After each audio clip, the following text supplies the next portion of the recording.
Right, this might sound really obvious, but if you look at this, it's like a garage storeroom roof here. That is a big old area. It's a good square meterage here. Now, all of that water comes down that downpipe. So this building has got a lot of damp issues. There's lots of things going on with the drainage and what have you. Things aren't quite right, but it's an older house, and that's just how it is, unfortunately. But obviously these can all get fixed. What I want to show you here is something I see, what I say, a typical problem. Literally, just took the guttering apart there, and it stops in the floor. So you can imagine all of that water there coming off that roof is going into this ground there. Not only can it make the foundation soft and cause some movement, but also it can cause damp all around those areas around there. And where there's lots of other issues going on as well, you can imagine it's like the whole building is sat in a swamp.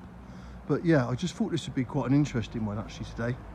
But this is what I see very common. And even if it was going into a soakaway, if you flood them, a lot of the time as well, over a period of time, especially if the ground's a bit wet, they just are useless, some of them are. So good tip for you. Make sure you check these little basic bits.